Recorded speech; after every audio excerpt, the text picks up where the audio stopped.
So yeah, we're supposed to get some sort of snow tonight. Not looking Mhm. forward to driving in the morning. Yeah, honestly, that was actually one of the first things I thought of when I saw there's snow. I was like, I don't think he's done snow yet. I have not done snow yet, my friend. I mean, that's not entirely true. I did some training in the snow because I had started my training in December. So Okay. like there was a couple of days where I was training in the snow. We didn't get that much snow last year. So Mm. like I don't know. Yeah, and we're supposed to get just an absolute F ton of snow this year. So at least that's what all the almanacs say. Yeah, Um so I don't trust yeah. that shit one iota. I don't either, but it definitely feels like we're gonna get more. I felt like it got colder faster this year, It did, yeah. and like I don't know. I feel like there might be some truth to it, especially since we had a very dry like few months at the end of summer. Yeah. Of course, So like like, that's the thing now. Like that's the weather pattern now. hmm Because I think we're in. I think it's La Nina right now. yeah, something like that. Uh, because that's part of it is you go through a period of like 5 to 7 years where it's one thing and then it flips over on you. Yeah, yeah. So yeah, so I don't know. So I think that like I think it'll be interesting. But no, I haven't really done snow yet. And Kent is notorious about not calling off school. Like they are absolutely they are rigid. Like it has to be like minus 20 degrees outside for them to even consider it. Oh yeah. So I will Let's be very see. surprised. Let's see what your weather forecast is.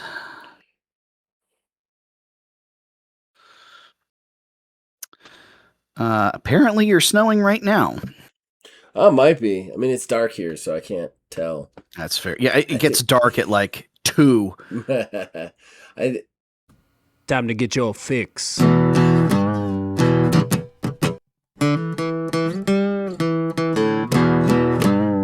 It's a horrible gaming podcast. It's not good, it's not great. Horrible gaming podcast. It's not even what you would call fair. It's really not that good.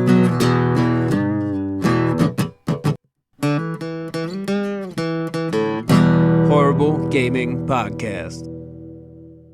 Hello, my name is Zachariah with Old Man Gaming. You, dear listener, for whatever reason, have decided to tune into another horrible gaming podcast.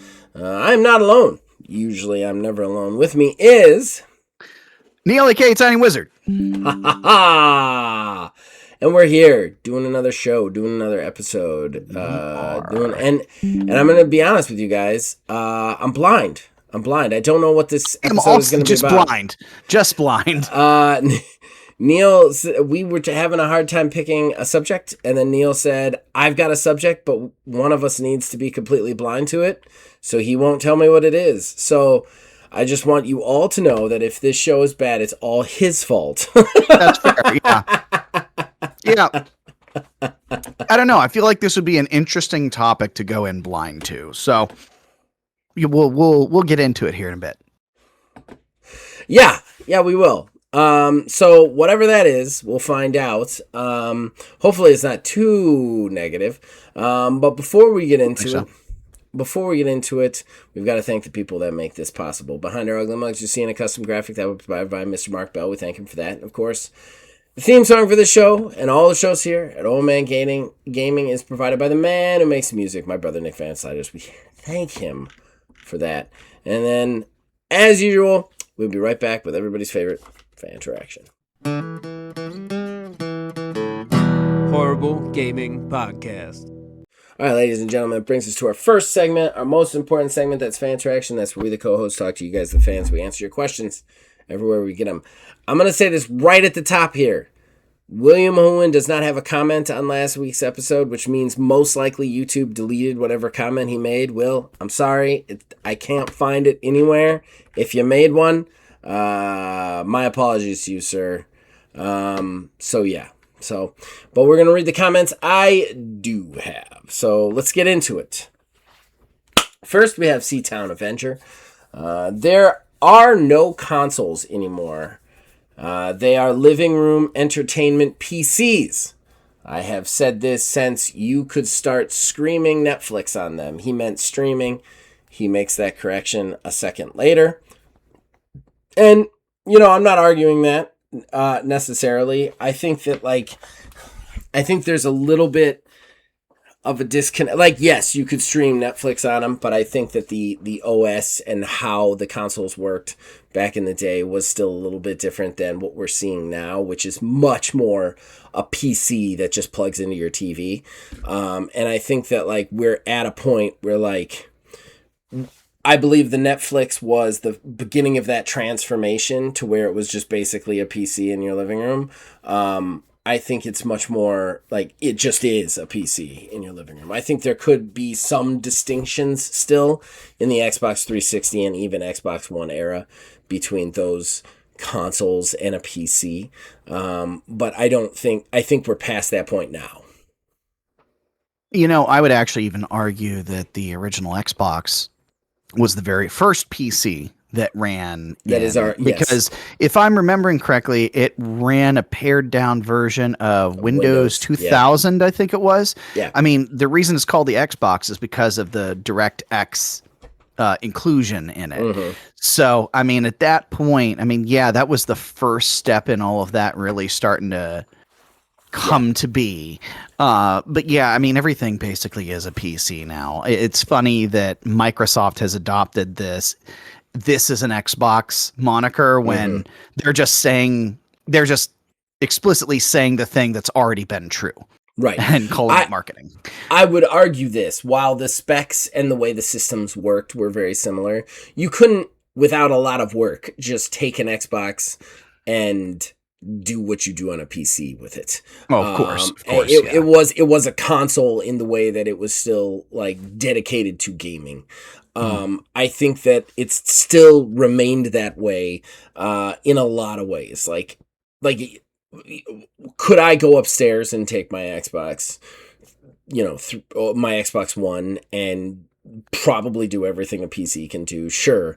But I would need to do a little bit of work on it. It wouldn't work exactly the right way. It's much more a console in the way that it's kind of streamlined for gaming. I don't think that's going to be as evident going forward, though. I think that we're at a point where I'm not necessarily disagreeing with C-Town here on the whole the minute you started streaming Netflix on it, it was just a PC in your living room. I'm not disagreeing with that. I'm just saying that you couldn't really surf the web. You really couldn't do a lot of the stuff that you do a lot of stuff that I do with a PC, other than just video game. But without a lot of work, anyway, you could definitely do it. I'm not saying you couldn't. I'm just saying that it was much more turn it on, play video games with it, or watch Netflix, but mostly just play video games on it. I think that we are getting closer and closer to a realization that or to a singularity to where it works exactly the same as a PC. That's where what I'm kind of saying is specs wise, yeah, they're not really different, but the way the OS works, the way that the system works, the way that it produces, the way that you operate it, I think is becoming much more PC. Yeah, and it truthfully has just been an inevitability at this point with how it's progressed. It really is. So moving on, Jason is then our commenter. There was a game I played on the C64 called Cauldron 2, where you are a bouncing pumpkin exploring a castle. Why? What is this in reference to? What the hell are we even talking about? Do you remember? I believe I mentioned Pumpkin Simulator. Yeah. That makes sense. You're a bouncing pumpkin exploring a castle. That's interesting. Jason then continues, Firebreak was fun for a minute. The game could have been amazing if it was a story offshoot of Control about one of these Firebreak teams. In Control, we see the director and how Jesse adapts to these objects.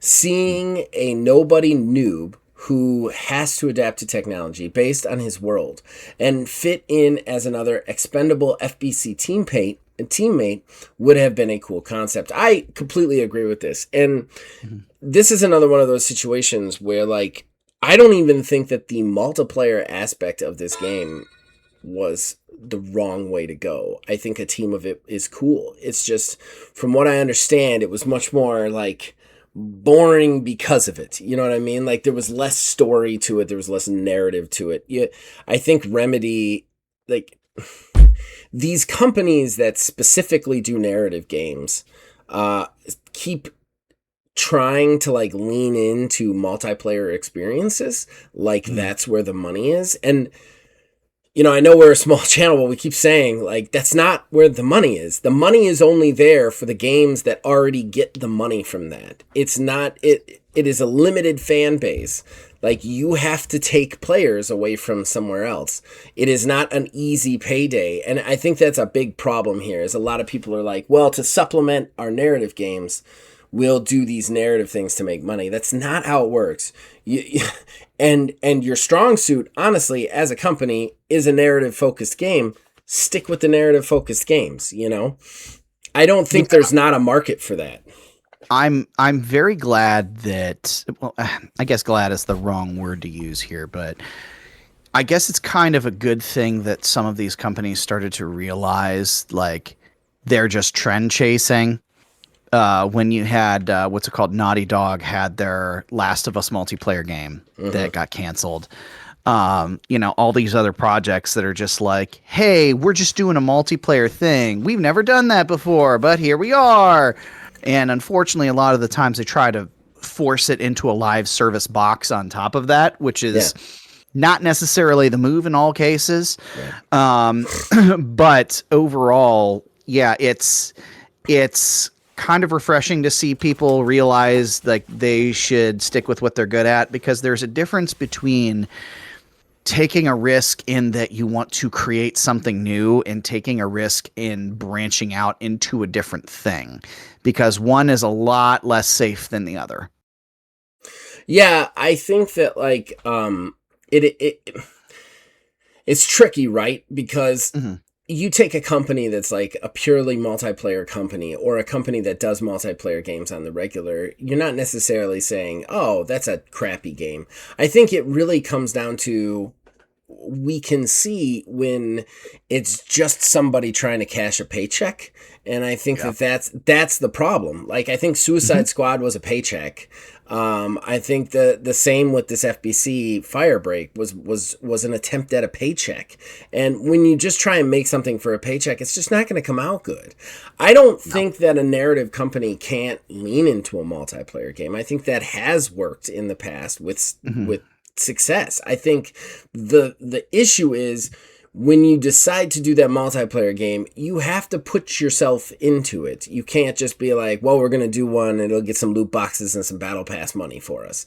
That's not the reason to make a multiplayer game. Does that make sense? Like, oh yeah, 100%. You have to take and condense what you are good at and put that on a scale that fits within a multiplayer sort of situation. You know, it's one thing to be like, hey, we're just doing a multiplayer game in this universe.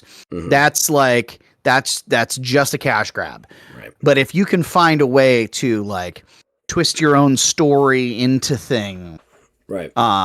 And like still be able to do a multiplayer thing, hell, even still be able to do a live service thing if you do it the right way. Well, present something still new do it all too. right. I think the other thing is too, like, a lot of these narrative companies that lean into this multiplayer thing think it's easy money, and it's not. Like, a lot of the most successful multiplayer games out there are games that didn't exactly like set the world on fire day one. They had to work at it, and even if they did set the world on fire day one, they've waned and they've waxed. They've had to like work out of holes multiple times, and I don't think the narrative companies are willing to do that. They're not willing to devote the amount of time and effort. A multiplayer game, a true multiplayer like games as service game, requires a dedicated team from day one, nonstop. You don't get to move on to another project. You don't get to switch what you're doing. You are working on that game until you shut that game down. It's that simple. Overwatch has a dedicated team on it. Probably not the best example of a great game, but still, it's around. It is a stalwart existent in the multiplayer space. It has a dedicated team. That team works on Overwatch and only Overwatch at all times, period. Same with Call of Duty, same with any of the ones that are successful. They have dedicated teams that are just doing that game. They don't move to something else. They don't switch. It's not like we do 4 DLCs and then we're done. Like, Right. And I think that, like, anytime these narrative companies lean into these, like, multiplayer experiences, they're just looking for a quick paycheck. And a multiplayer paycheck is actually harder to get than a narrative paycheck, in my opinion, because a narrative is going to sell or it's not going to sell, and then it's going to be done and you can move on to the next project, or you're bankrupt. But still, like, the paycheck is more instantaneous with a narrative game. You need to have long-winded subscribers to something like that, you know? Yes. All right, moving on. Politics post. All right. Jason says, politics is fine in entertainment if it's done right. The problem is that politics used to be woven into entertainment, but for the past 15 years or so, entertainment has haphazardly tossed atop politics and wielded as a bludgeon to hit people over the head with it. This has always been a thing, but it's been niche projects. Now everything is just in your face all the time, and it's droning into fatigue. Okay. So we don't like to talk about politics here. Obviously, we've talked about that many times. I will say this. In a lot of ways, I agree with this post. I think that, like, we're in this weird space where, like, you are almost, like, attacked with it every day. It's just being thrown at you by, I mean, even in conversations, you know what I mean? It's just like, no matter what side you're on, everybody's so angry that, like, it is just in your face at all times. And I agree with that. It is frustrating on a level. And I think it definitely, like, causes some of the fringe shit we have going on with our society right now. But again, really don't want to do politics on this. I appreciate the post, but it's just not something I really want to get into. Neil, would you like to add to it, though, since I did speak on it? I do believe, though, like, I mean, kind of to your point, as time has gone on, politics have been ingrained so much in everyday life. Yeah. All things now are, like, your decision to do or not do something is a political marker. Yes. So at this point, there's really no escaping it because things are that way. Even if it's not even anything that is, like, overtly political. If it is just statements, actions, thoughts, anything like that a character in a game may have, that on its own is enough to say, well, this is a political statement. And that's just the nature of where we are. I mean, I don't know, man. Like, it's one of those things that I also can't stand, but at the same time, everything is always presented as political anymore, so there's not a whole hell of a lot you can do about it. No, it's very frustrating. I completely agree with that. I do remember a time when we could just, like, hang out and nobody even knew what anybody else was. Like, you'd be surprised if you found out, like, somebody was a Democrat or somebody was Republican. Yeah. Because it didn't come up. And now it's like somebody walks into a room with a neon sign above their head that says one thing or the other. And, like, it's frustrating. It's frustrating because then you're always in a conversation on either side that you're like, if I say this, are they going to hate me because of it or think that I'm one thing that I'm not? Like, it makes you really, really select your words, and it is very frustrating socially. Like, I wish everybody would stop worrying about it so much. And I'm not talking about overall, like, the things going on. Like, worry about that. It's terrible. But I mean, like worrying about what somebody specifically is when you're at a board game night or something. You know what I mean? Yeah. Like, that kind of thing is very frustrating. One quote that always stuck in my head, and I forget who it was that said it or where I saw it, but it was, if you'd like a nice conversation about politics, you'll have neither. Yeah. Right. And it's like truly, I mean, it basically is. That's Yep. true. And even us just now talking about the idea of it, we are both going at great lengths to make sure that we choose our words There's carefully. plenty of disclaimers just in our comments. Yeah, I know. It's extremely frustrating. It's extremely frustrating. I've never second guessed my language so much as I do nowadays, and it's just infuriating. Okay. And then finally, Jason finishes with, I did the same. I was bummed that my favorite games were in Game Pass. Then, lo and behold, Sea of Thieves and Dead by Daylight are on sale. Ended up getting 3/4 of my games plus the Metro Saga, which I've been eyeing for a while now. That's a definite Jason game. For $61 after tax. No Man's Sky was on sale, but its sale ended before I could pay for it, so maybe I'll grab it on that one later. And it'll be on sale again. That's how Steam works. Found some non-Game Pass games I might not have bought if I was still Game Passing. Raft is an interesting take on the survivor builder genre. Survivalist Invisible Strain is amazing if you like State of Decay and The Sims, and don't mind the comic book graphic style. Love this post. Exactly. Like, it's weird. Game Pass was really valuable in the beginning, and it's become such a staple with like gamers and gamer society that they make you feel like you can't live without it. But once you go without it, you realize, oh, this is fine. This is fine. I bought a game for $15 called Bloodground, and it's amazing. I have already played it for more than 10 hours, which is more than $15 worth of time, in my opinion.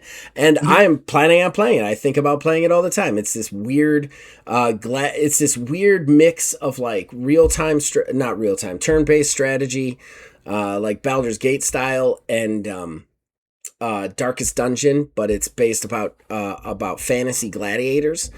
It's freaking amazing. It's freaking amazing.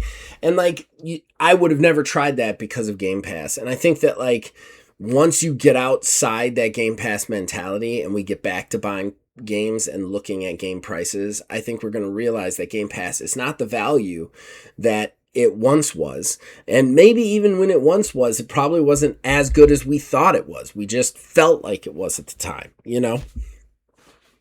Yeah, that's kind of where I've landed with it too. Overall, like, I know, like, I was bummed whenever I canceled my Game Pass subscription purely for, like, you know, I would never have played Clair Obscur otherwise. Okay. And that game is basically my game of the year, straight up and down. I get you. So like, even now, I haven't like, played Absalom yet, though.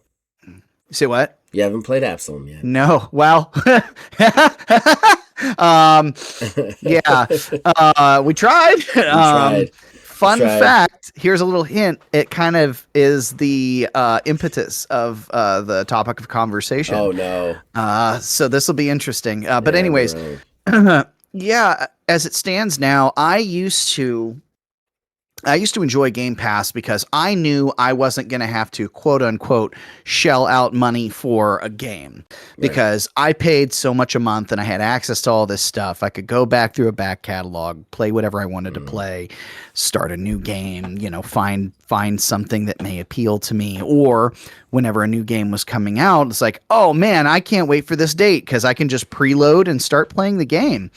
Now, like, I look at Steam all the time because as it stands, that now is the best value in gaming. I feel like the crown has shifted back over. I agree. Because at this point, you know, you got those good deals, even on the stuff that's been, you know, not necessarily brand new, but relatively new, is like slowly starting to get cuts in price here and there. Yeah. You know, you can pay one time and own your game. And I feel like it's, well, own, air quotes. But I feel like at this point, like, the conversation about what gaming is and the value of gaming is beginning to shift, I feel like. When you look through, like, I don't want this to drag on too long because we kind of talked about this last week, but if you look through, if you took everything on Game Pass and then you went over to Steam, because they added all the Ubisoft games to it too, right after they did this whole price hike. But if you take all those games and you go on to Steam or you go on to Ubisoft Connect and look at their prices, almost every one of those games is under $15. Most of them are under 10. Like, there are a couple outliers that are still full price or above, but like I'm saying, like 70% of those games are like a $7 purchase. Why wouldn't you just purchase it? Like, you're only going to be playing that for that week. You know what I mean? That's cheaper than the Game Pass subscription. If I buy a $7.99 60-hour game, I'm going to be playing that for a month. Game Pass is $30. I would have been playing it for a month. You know what I mean? Like, it's actually cheaper to buy the game again. And like, which is absolutely insane to it's me. fucking insane. It's just insane to me that we've gone full circle. It's the same reason why streaming is not necessarily what it used to be, because that was the thing. You used to pirate everything. Yep. And then Netflix started like, hey, here's all this shit in one spot. Pay us so much a month. I mean, music, I haven't downloaded like pirated music in forever because at this point, Spotify. I have my subscription. Yeah. You know, I have my subscription. I pay, with how I do it, I pay $5 a month. I have YouTube Music with YouTube Premium all in one. It's fan-fucking-tastic. I don't have to worry about buying the stuff anymore. Yeah. Same goes with like video streaming services, or in this case, the gaming services. You pay so much a month at this lower rate, you get this steady flow of things. Right. Well, now it's way higher in price. And now you're looking like, well, I think I need to do that again. Just like with streaming services, how now everything's being broken down in your little fiefdoms. Oh, yeah. Yeah, it's obnoxious. And all of their prices are going up. At this point, you're brushing off your pirate hat, you know? Yeah. I think what's interesting, though, too, is the medium. Like, we talked about that a lot last time, too. Like, aside from all the prices going up and all these splinter groups coming up, you know, music is what? $12 for an album, and each song is 2.5 to 5 minutes long. So you're listening to it for like a half an hour to an hour tops. Like, it's Something like that, 30 minutes to an hour of entertainment. You know, movies, TV, like even a season of a show is 8 hours. You know, these games are 60 to 120 hours of entertainment. And they want to compare them like there's apples to oranges. Like, to finish one of those games, like, I can watch a show that would cost me $2 to purchase, you know what I mean, in an hour. I can watch 100 of those shows. That's why Netflix is worth it, or whatever. Whereas Game Pass, I can't complete one of those games in that amount of time. I can't complete one of those games in a week. It takes me a month to get through one of the games, and that's the difference, is the medium and the amount of content that's being thrown at you. Like, it's too much per game, you know? It's cheaper to pay $70 to just get the game. Yep. 100%. All right. Well, that is it for Fanteraction. We will jump into the mystery talking point concocted by a Mr. Wizard over here. Yeah. So we will be right back with that. Yeah.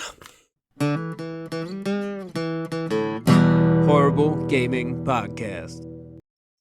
All right, ladies and gentlemen, that brings us to our talking point. It be a mystery. Mr. Neil, take it away. What's our talking point? So this is actually kind of, I was set on a thought process shortly after everything had happened, actually. So, little backstory. Zach and I tried to resurrect Streets of Retro with Absalom. And I say tried because for some unknown reason, everything that we tried to do to jump in together to play this game was just not happening. Like, I'm talking full on, like, disabling firewall, like everything. And then I found out that my whole PC had an update. So that's what we are at least hoping is the problem. We'll see if that's it. But it kind of got me thinking, you know, gaming has evolved so much as time has gone on.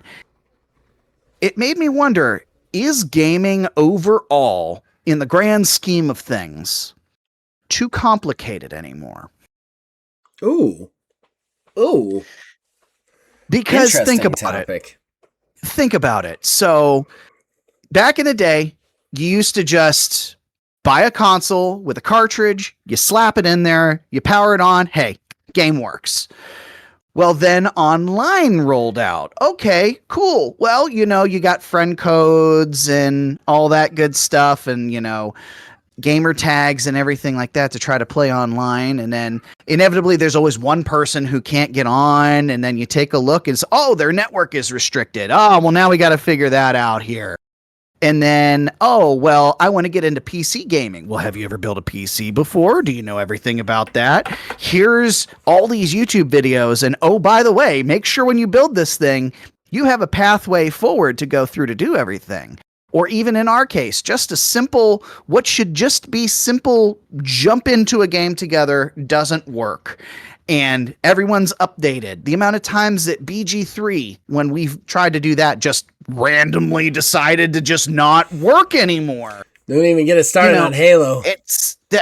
Oh my God, everything that we dealt with Halo. Gaming is complicated now. And, to us who've been steeped in it for years, it's not that complicated. You'll come across a situation that just drives you absolutely insane sometimes. Mm-hmm. But overall, it's fine. It's fine. But for the layperson or somebody who's just kind of starting out, there's no easy way to get into necessarily what to do. I guess is the best way to kind of phrase that. So that's what I'm kind of getting at here. What do you think? Do you think gaming is just too complicated? She scared the crap out of me, by the way. Just now. You got him. I was like, oh my God. I'm glad she's entertained. Yeah. She's going to bed, so she's giving me a hug. Good night, kiddo. Good night. Some sleep. So that is a very interesting topic. There's a lot of ins and outs on this one because, right. Okay. So while yes, right off the bat, surface level, right? Buy a console, put a cartridge in, you're playing the game. Yippee skippy. But at the same time, what could you do with those games? Those games were level based. They were linear. Maybe they were multiplayer, but if they were multiplayer, you were playing with the person in the same room. Like, they were, I guess what I'm trying to say is, I think it's become more complicated, but I actually think it's found its medium level. So, like, we start with this really simple, but you can only do so many things. And then as we added things that we could do, it became way more complicated, harder to do. Like, I would have never tried to build a PC in the 90s. Like, fuck that. Oh, it was yeah, not God. happening. But now we live in a world where I can go on YouTube and I can have somebody smarter than me tell me exactly how to build a PC, and I can build it like a pro. Buy it like a pro, build it like a pro, start to finish, and then play those games on it. But then you run into situations like this, like easy mistakes or silly mistakes. I mean, hell,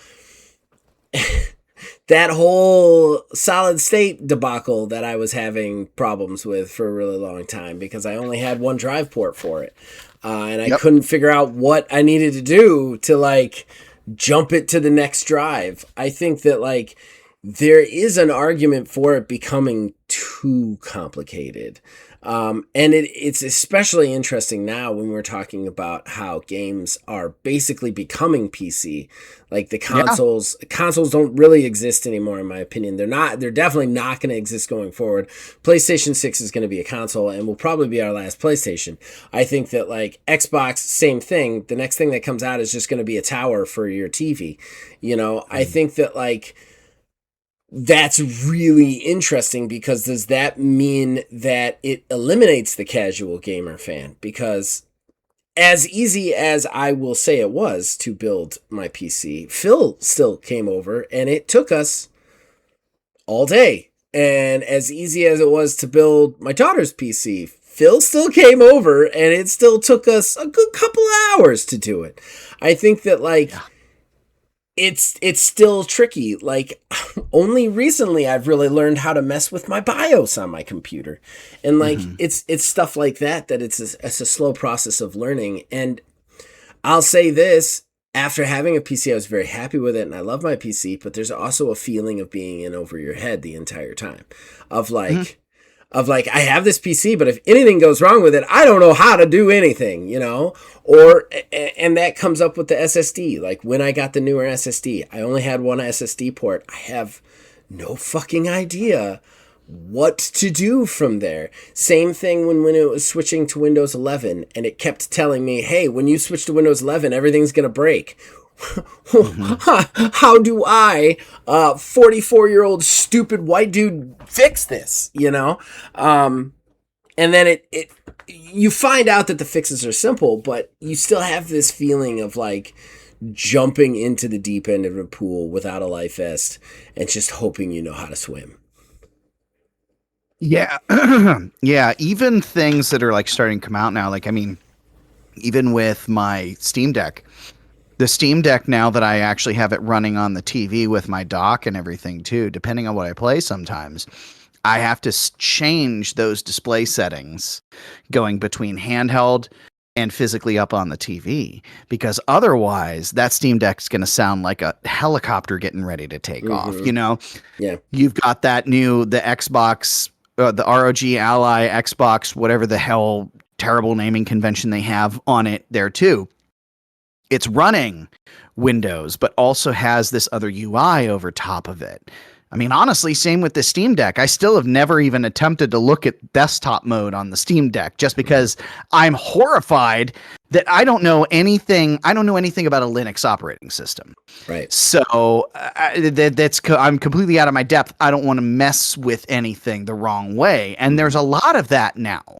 Yeah. You know, your damn controllers need software updates, for shit's sake. Yes. You know, and that's just the name of the game with technology, to be absolutely fair. But I do wonder if it almost, like, if gaming has always been kind of gatekeepy, but if that even is a hurdle for people to get over before they get to the gatekeepers in some cases. Like, I wonder how many people may have been turned off from gaming overall in the past, let's say 5 years, since consoles have really started to be these always connected online devices, you know, because you'll have people, I'll talk to them at work all the time, who will just get on the topic of like games and stuff like that. And like, I had my Sega back in the day, and now my kids have this PlayStation and it always needs updates and everything. And like, even just the idea of just slapping a cartridge in now, you got to download the whole game, which makes sense to download and install if you're doing a digital game. But even if you have a game on a physical disc, well, guess what? Enjoy that 45-minute to an hour download and install onto your computer. I mean, even in some of the newer cases, like the new Final Fantasy VII games, have 2 discs in there. One of them is purely just the install disc. It doesn't even have any gameplay on it. Yep. And then the second disc is what you actually run all that stuff off of. There are just so many moving parts now to gaming. Yeah. And I think there's... I remember how floored I was the first time I saw a system update. Like, on my Xbox, like a game what update do you mean on the 360. Yeah. On the 360, I was like, what do you mean my UI needs to update? Like, are you fucking out of your mind? I plug you in, I put a game in you, and you play it. No, you have to hook to the internet and download a software update.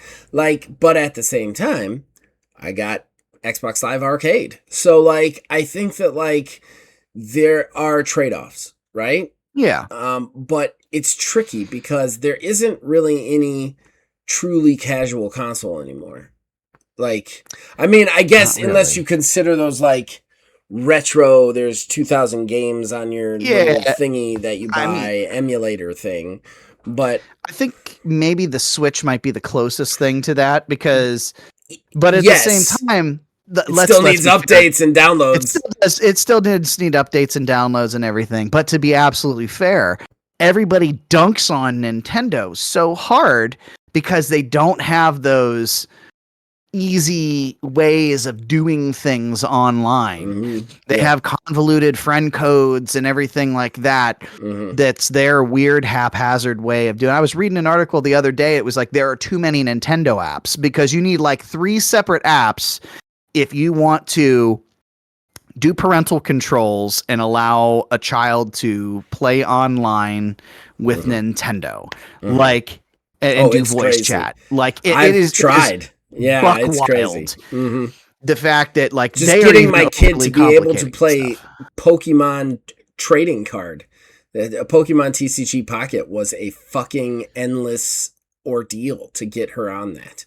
Because she had to download the app on her thing. Then I had to go in and download an app and then connect my profile to that app and then connect her profile to my profile as my daughter. Then give permission to her to be able to play that app. It was fucking nuts. And like, I think that like, but at the same time, that is kind of Nintendo's failure to streamline. Like, that is a little bit different for sure. Xbox, PlayStation, even my PC, it does that with one update, and then boom, like I'm on Discord, I'm talking to people, like that's that, right. But in that defense, you need Discord to talk to somebody and then the game, or are you using the Steam game system, or are you using the Xbox chat system? Can you use the Discord with this? Can you use the Xbox? Then there's all the games that potentially have in-game chat or potentially don't. You talk about like games like Among Us or Sea of Thieves that works specifically on the audio, like the audio Of programs the game, of the game itself. You can't be on Discord. So like there's all sorts of things. Like I can't count the number of times we tried to record Halo and could not figure out why there was an echo. And it was always because somehow we had 2 voice chats going like somewhere, right. So yeah, it has become a little bit more complicated, a little bit more irritating. It's one of those tricks though. It's like, do you want the extra stuff? Because if you want the extra stuff, it comes with the headache. You have to deal with. Yeah. It's the pros and cons. Like you don't, everything that we invent is neither good nor bad. It is a thing. And it can be used for good. It can be same with AI, same with pre-orders, same with gaming subscriptions. Everything that we have come up with and we have implemented in the technology space comes with this caveat of like, in this specific situation, it's going to be really awesome. And in this specific situation, it's going to be just the worst possible thing ever, And like, I think that's just indicative of everything. Any innovation we make is going to be used for good. It's going to be used for evil. It's going to be both complicated and simple. It's going to be both helpful and hurtful, Yeah, and I think it's something to like the complication comes from you looking at it big picture. Yeah. In some cases, because you got to think all of technology is built on the technology that existed before it. Yes. Yeah. So you have to understand ABC to be able to do XYZ. Yep. And that's kind of a good thing and a bad thing at the same time, because somebody like ourselves who have been steeped in this stuff basically from its inception for the most part. Yeah. I know how it used to be, but I also, remember my first memory card, and I remember my first game that had built-in storage, and then the first time I had cloud saves. They're all the same thing. They're just a new version of that same thing. Yeah. So you don't have to know necessarily how the technology works. You just need to know that it works. But you also have to understand how, it all kind of goes beforehand. Like, perfect example, I really don't like talking about work because my work is wild when it comes to mentioning stuff like this. But perfect example, trying to explain to an elderly person what a cloud is one of the most difficult things that I have to do on a daily basis. Yeah, I believe it. Because, you're used to pulling out a Rolodex to see what you have your phone numbers. Like, well, they're actually stored in a remote server somewhere that your phone wirelessly accesses. And no, it's not like a cloud that's actually floating around in the sky. You know, it gets weird when you go from 1 to 10. You have to go through steps 1 through 10 to be able to get there. And earlier you said it's gatekeepy. It is specifically, I think in a lot of ways it's made more complicated to make people go out and buy things they don't need or buy things they don't need. I think that like convincing someone your system is broken makes them go buy a new system rather than or pay somebody to fix it rather than figure out how to do it themselves. And I think that right. I mean, I almost spent $300 to have my SD card installed. I did it for free. It took me 40 minutes once I figured out how to do it. But like I almost paid somebody to do that. So like I think that like there is something about that too, where like, oh, if we do make this harder, if we do make this a little bit more complicated and we don't necessarily make the ability to fix it readily available, then we can say, hey, it's easily fixable. You just have to do this. Even though we know they're not going to do that, we know they're going to come to one of us to get a new product or fix it themselves, you know? Yeah, actually, it's funny you mentioned that sort of stuff too, because I mean, I know that I've been had by things like this before. Yeah, perfect example. When I got my Switch 2, it was not really stated very clearly that you can just use your original Switch Pro controller. I bought a Switch 2 Pro controller because I thought I had to because it wasn't compatible. Well, to be fair, I needed a new one anyways. My X button stuck. But still, I was perfectly fine just letting it ride and keeping my same controller. Well, I was like, well, I got to get this controller now because I have the new console. And I think it was like an embarrassing amount of time. I think it was like 2-3 weeks or something before I realized, like, wait a second, I could have just kept my same Switch Pro controller and not had to get a new controller. Like, that sort of stuff, even those of us who are aware get tripped up sometimes. Yeah, without a doubt. I don't know. Do we think we covered this? I do believe we have covered it.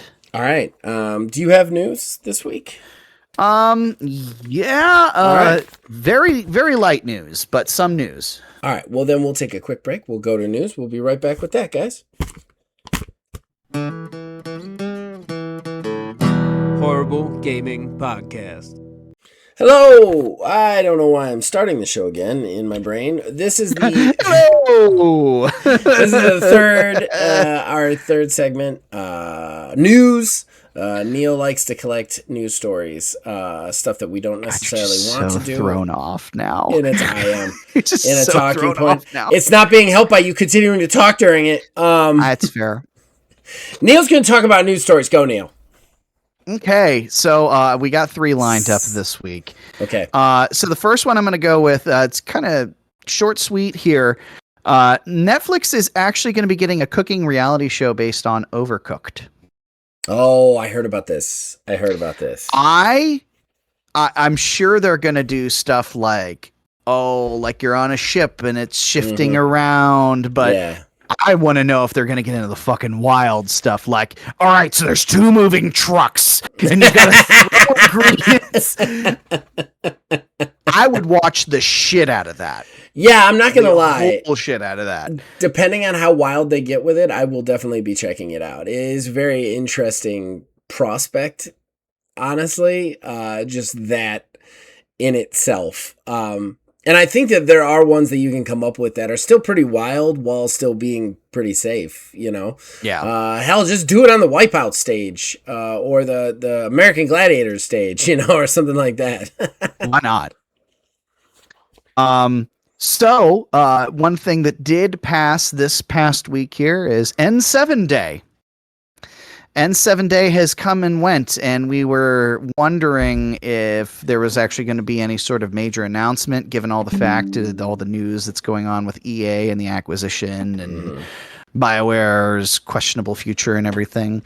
But they did make an announcement. Their announcement was the Normandy is coming to No Man's Sky. Yeah, I saw that. I think it's hysterical to me that we've been waiting for Mass Effect 5 from a company that is basically on life support. And their big N7 Day announcement is we're going to put the Normandy in No Man's Sky. In a different space game. In a different game. A better, well, I don't want to say a better game, but a different game, obviously. And the last one is, I feel like, kind of big-ish news. Okay. I don't know if you saw this one or not, and you're more steeped in this stuff than me, so I very well may misspeak whenever I mention this. But apparently, in the ongoing Palworld Pokemon lawsuit, they are actually re-examining, what is it, copyright or... I believe it was the copyright or patent. It was the patent. So for everybody out there, me and Neil were trying to figure out what to do for a topic. And I even told him, I was like, I had like 3 ideas. Oh, is this one of them? This is one of them. And you just said it. Geez, okay. We're obviously not going to do a whole show on this. But yes, This is... What I find truly interesting about this is Nintendo at this particular juncture is getting its asshole handed to it on this thing. And I could not be happier. So first of all, in Japan, there's a bunch of patents that Nintendo put through. And one of them got flat out rejected by Japan just recently. That takes away credence from this whole thing. And they were like... It was the summoning creature... Yes, summoning creatures to fight other creatures. They're like... Yes. Games did this before you. You can't patent this. Like, basically is what Japan's patent office said. Not US, Japan was like, no, this isn't a patent. So, like, immediately this is, like, started to hurt their case. Well... Just recently, the head of the U.S. Patent Office, got replaced by somebody new. And this somebody new person saw that and was like, we're going to go ahead and re-examine it too. So now they are re-examining their patent that they allowed to go through because the original person is like, I don't think this should have gone through. I don't think there's enough uniqueness in this for a patent. So at this point... the entire basis of Nintendo's lawsuit against Palworld is kind of unraveling in front of them. And to add to this, again, I don't want to go too in depth, even though like this is definitely something that I had primed for a talking point in my head and just forgot about it. Their new Pokemon game looks a lot like fucking Palworld.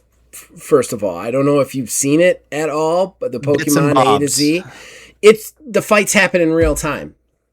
Like they do in Palworld. Yeah, I heard that. I was like, ha, ha, ha, you bitches. And then, on top of that, there's another thing I wanted. Oh, and Palworld is thriving. Palworld has a spin-off game coming out. They now have another DLC coming out. The Palworld spin-off is like a farming simulator with Palworld. So I think this has gone bad for Nintendo. I think Nintendo made a mistake going after them. I think Nintendo should have let this go. I think they waited too long to make the suit in the first place, and then when they did it, they did not have enough ducks in a row, and this is gonna look real bad. Yeah, it's never a good sign that your argument is so bad that other people are now re-examining their laws and guidelines and guidances and everything to see if actually maybe these other guys are onto something. Maybe this should not be okay.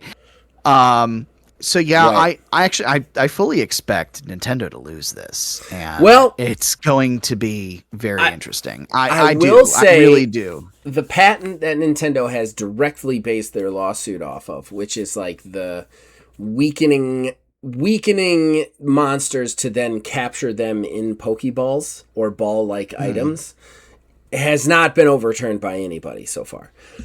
as long as that stays intact, Nintendo still has some sort of case here. But it still hurts them a lot because, like, this is like a domino falling. You know what I mean? Like, okay, if your patent over here didn't go through and this patent over here is being reassessed, how long before the patent that you are suing off of gets reassessed? And I'm going to tell you right now, if I am the lawyer defending, Pocket Pair, I am immediately trying to find I am immediately asking the judge for a continuance on the basis that we have to find out how the patent office rules. Like, that's what I'm doing, to stall it, to wait to see if all of these patents don't fall to shit, you know? Mm-hmm. See, for me, I think all things are based around optics. Yeah. And at this point, they could win. They could win this case. Potential. Well, money and optics. Yeah. Yeah. Nintendo very well could win this case on paper. That said, I feel like in the gaming community, once it comes out that these cracks are starting to form, and once this information becomes a little bit more mainstream, more in the zeitgeist, as it were, overall, I think that it could very well lead to maybe a change in how people think. And I would even go so far as to tinfoil hat this. This might be wishful thinking or so, but I think if it goes too far in the other direction, I think they will kind of do well, you know what? We're going to be good guy Nintendo, and we're just going to let go of all this BS that we've done for years, because you guys have spoken and we listened. I don't know. It's pie in the sky, but I could potentially see it. I'll say this. See it happening. I think more so what's a bigger chance is that if the optics are really good, because the guy who runs the patent office is a political figure. They're all political figures, people who run offices like that. I could see the optics on that side being like, oh, you liked it when we overturned those patents. Well, now let's go look at the Nemesis patent. Let's go look at these other patents that these other gaming companies have founded, because if you liked us overturning that, we'll overturn these for you. Like, I feel like that is a little bit more realistically pie in the sky stuff we might actually get, whereas Nintendo will just distract us with another Mario remake or something. Yeah, especially with like things like that Nemesis system. I mean, for shit's sake, like, at least license it out. Free the Nemesis system. Free it, please. It was so good. Let it be in a superhero game, or let it be a sci-fi game. So many other games. Anything else. So many other games. Oh. Okay, well, I think we're done. You want to do plugs and wrap it up? Yeah, let's do that. All right. Horrible Gaming Podcast. Ladies and gentlemen, that brings us to the end of the show and the shameless self-promotion that comes with it. Neil, promote. Well, hopefully, once we literally get done recording this, we can test to see if Absalom's actually going to fucking work. So that way we can maybe actually record Streets of Retro and get something out for that before Cosmic Invasion comes out. Right. But yeah, that's what we're kind of working towards right now. Trying to.